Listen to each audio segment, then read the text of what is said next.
의문 타파, 여러분의 궁금증을 해결해드립니다. 조기준, 김은태 하프타임 시간입니다. 10시부터 유튜브 댓글로 의문점들 그리고 토의 잘 보고 있습니다. 오늘도 많은 분들이 얘기를 나눠주셨는데요. 덕분에 질문을 추려볼 수가 있었습니다. 내일도 잘 부탁드리겠습니다. 자, 그렇다면 오늘의 의문점 바로 만나보도록 하겠습니다.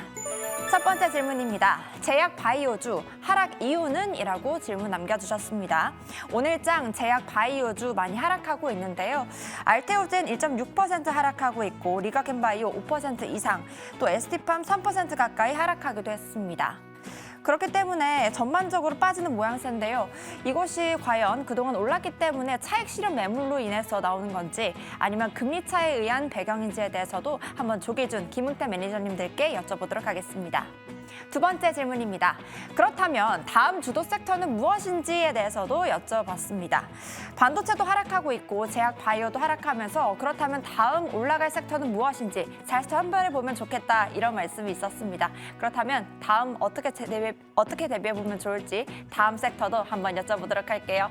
매니저님들 바로 만나보도록 하겠습니다. 매니저님들 나와주세요. 오늘은 코스닥 쪽에서의 변동성이 조금 더 크게 나오는 것 같습니다. 1% 넘게 밀렸던 10시 반 구간과는 지금 좀 다르게 낙폭이 어느 정도 회복되면서 한 0.4% 조정 구간에 놓여 있고요. 코스피 지수는 오히려 플러스를 조금 더 높여가면서 0.5%의 오름권역을 나타냅니다. 이 구간에서 여러분들의 궁금증도 있고요. 저희가 공략해야 될 섹터와 종목도 있습니다. 지금 바로 만나볼게요. 김흥태 조기준 매니저 모셨습니다. 안녕하세요. 네, 안녕하십니까. 네, 자 일단은 저희가 배지원 아나운서 통해서 시청자분들이 한 2시간 동안 어떤 고민을 하고 있는지를 들어봤어요. 정말 많은 고민 중에 가장 집중됐던 질문부터 두 분이 답을 좀 주시면 좋을 것 같은데요. 자, 제약바이오주가 하락을 합니다. 상승하던 삼성바이오로직스도 지금은 0.19% 조정으로 바뀌었고요. 특히나 알테오젠이 2% 넘게 빠지고 HLB 3%, 삼천당제약이 3%, 리가켄바이오가 5%가량 조정을 받고 있는 상황인데요. 흥태 매니저님, 이거 이유 있는 하락입니까? 이유가 없는 하락일 겁니다. 그러면 또 올라가기도 하겠네요. 네, 올라갈 수 있을 거라고 보는데 저는 사실 어제부터 말씀드렸지만은 제약바이오 업종들은 이제는 슬슬 매도할 수 있는 타이밍을 잡아내야 된다라고 보실 수가 있겠습니다.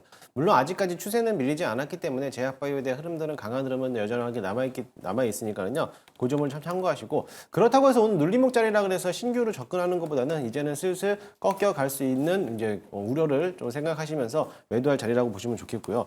사실 이 제약바이오에 대한 움직임들 자체가 재료는 에서 악재가 나오는 건 없었지만은 계속적으로 긍정적인 뉴스들이 나오고 있습니다. 다만 못 가고 있는 모습은 워낙에 시장에 대한 자금력들이 한정되어 있다 보니까는 너무나 많이 올라왔던 종목들에 대해서 추가적인 수급들이 붙어놓지 못하는 모습이고, 또 그뿐만 아니라 이제 어제도 마찬가지로 금리, 그러니까 결론적으로 뉴욕 증시도 금리가 정체되는 시기가 오다 보니까는 아무래도 이제 투자 심리가 꺾이는 부분인데, 어제 연준 인사들이 대거 말했던 거는 이제 지금에 대한 경제 성장률에 따라 가지고 금리를 앞으로 대폭 크게 줄이지 않을 것도 될 것 같다라고 계속적으로 발언했기 때문에, 그에 따라 가지고 금리에 대해서 가장 큰 영향을 미치는 제약바이오가 오늘은 좀 투심이 약화되는 모습입니다. 어제도 약세장이었는데도 불구하고 제약바이오가 내려왔는데 오늘도 이틀 연속적으로 좀 조정받는다라고 하면은 어느 정도 고점에 있는 물량들을 소화하면서 좀 매도 포지션을 가지고 있을 수도 있으니까는 지금에서 보유하신 분들은 어느 정도는 좀 수익을 챙기면서 대응하시는 것도 좋은 방법이라고 볼 수 있겠습니다. 제약바이오 안에서 뭐 CDMO나 뭐 이런 쪽은 또 앞으로 더 갈 수 있다, 이런 분석도 있는데, 그럼 일단 지금 자리에서 저희가 한번 비중 조절을 하고 수익을 낸 다음에 다시 편입을 하는 전략인가요? 아니면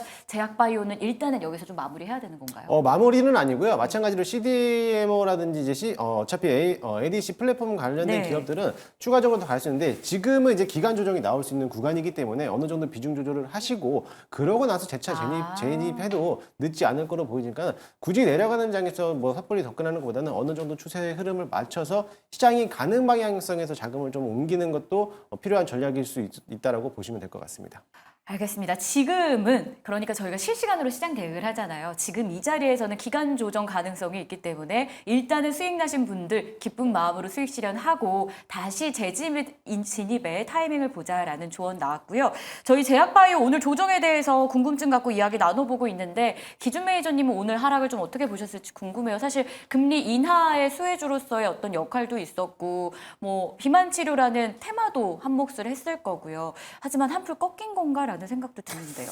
미국의 뭐 채권 금리 인상의 연결고리를 찾는다는 건 너무 먼 연결고리가 아닌가라는 생각이 들고요. 오늘의 하락은 제가 보기에는 이제 그동안 너무 많이 올랐기 때문에 차익 실현이 나왔다라고 보시면 될 것 같고, 또 하나 이제 가장 큰 하락이 이제 유한야하고 오스코텍의 하락은 이제 두 오스코텍이 개발한 거 아니냐라고 하는데 실제적으로 렉나자를 개발한 회사가 따로 또 이제 신규 상장을 한다라고 하는 거거든요. 그래서 그렇다고 하면 이제 유한양하고 이제 오스코텍의 어떤 기술적인 문제 관련해서도 이제 차익이 나올 거고, 그래서 오늘 이제 하락에 주도하고 있는 상황이고, 리가캠도 그렇고 시장이 약세 국면에서도 지속적으로 하락했다라는 것 측면에서 보면 오늘 기관하고 외국인들이 이제 차익 실현 매물을 던지고 있다. 그래서 지금 현재 같이 이제 현금화 하고요. 뭐 절반 정도는 차익 실현하시고 현금화 들고 있다가 제가 보기에는 바이오의 또 주도주가 또 바뀔 수가 있거든요. 그래서 그 주도주 바뀌는 종목으로 매수를 옮겨도 좋지 않을까라는 생각이 들고요. 지금 현재 바이오 2차 전지가 하락하면 뭐 다른 쪽에서 어떤 수급이 몰릴 텐데, 지금 시간에서는 지금 현재 지수는 이제 반등이 나오고 있는 측면이 있지만은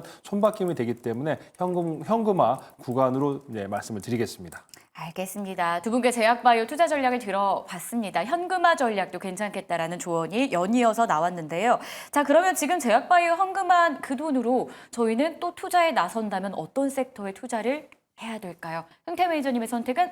일단은 뭐 전 중장기적으로 대응한다면 네. 저는 지금에서 반도체를 좀 담아놓도록 하겠습니다. 반도체요? 네. 아무래도 오늘 삼성전자가 58,000원을 다시 회복을 했어요. 네. 그래도 아직은 6만 원을 회복하진 않았지만은 그래도 어느 정도에 대한 자금력들이 제약바이오에 대한 투심이 죽다 보니까는 그 자금력들이 반도체 쪽으로도 흘러가는 모습을 보여왔고요. 반도체 안에서도 뭐 지금 이제 뭐 CXL이라든지 기타 HBM 관련된 종목들이 오늘 대거 올라가고 있는 모습을 보일 수 있겠습니다.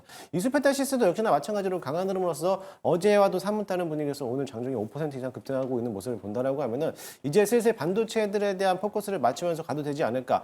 그동안에 외국인들도 사실 어제 외국인들이 막판에 던지면서 삼성전자를 매도하는 포지션을 가져왔는데, 아직까지 외국인들이 삼성전자를 매수세가 들어온다라는 거를 좀 확실시가 들어왔을 때는 충분히 이제는 반도체 섹터들도 다시 한번 봐야 될 필요성이 있을 거로 보이고요. 이번에 삼성전자가 또 어떤 세신화 발표를 할지는 모르겠지만은 그에 맞춰가지고 본다라고 하면 충분하게 저점에서 좀 매수할 수 있는 기회다라고 볼 수 있고, 고점에서 물려 계신 분들이라면은 이제 슬슬 다시 한번 분할 매수 관점으로서 대응해도 되지 않을까라고 보고 있습니다. 반도체 삼성전자가요, 지금 자리에서 1% 넘게 상승을 합니다. 정말로 58,000원 회복을 했는지 제가 얘기 듣고 궁금해서 봤는데 네.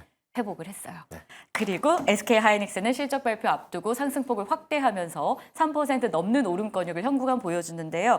자, 지금 자리에서 분할로 매수 들어가도 된다. 반도체가 다음 주도 섹터일 것이다. 흥태 매니저님의 의견이었고요. 기준 매니저님의 의견은 좀 어떠실까요? 지금 현재 이제 이 차익 실현 나온 쪽이 갈 때가 이제 한 군데 바뀌었습니다. 오늘 이제 외국인들이 선물도 사고 주식도 사는데 네. 삼성전자를 지금 팔지 않고 있는 것 같습니다. 그래서 매수를 하고 있다는 건 지금 상장 30일 동안 팔았던 외국인들이 지금 이제 매수가 들어온다. 그러면 바닥을 찍고 턴어라운드 할 가능성이 높아 보이고, 하이닉스랑 지금 동반 상승하고 있기 때문에 2차 전지로 가기도 어렵고 바이오도 가기 어려운 자금은 결국에는 그동안 낙폭이 과대했던 반도체 쪽으로 갈 수밖에 없기 때문에 현 상황에서는 반도체를 사시는 게 좋을 것 같고, 꼭 바이오를 산다고 하면은 오늘도 보면은 이제 항암제, 이중항체 뭐 이런 쪽에서 보면은 이제 그 줄기세포 관련 종목들이 오늘 좀 조금씩 올라가거든요. CDMO도 괜찮지만 삼바가 오늘 세론이 나올 수 있기 때문에 제가 보면 세포 치료제 종목도 한번 눈여겨 보셔도 좋겠다라고 생각이 듭니다. 오, 좋습니다. 그럼 결국 좀 압축을 하자면 반도체도 괜찮고 세포치료 쪽도 괜찮고 두 개 선택하신 거세요? 네네네, 그렇습니다. 아, 좋습니다. 다음 어디에서 이 바통을 이어서 우리 시장을 주도해 줄지까지 전망을 해봤습니다. 도움되셨길 바라면서 자, 이제 종목에 대한 선택과 집중으로 들어가야겠죠. 김흥태 매니저의 순서 바로 이어지겠습니다.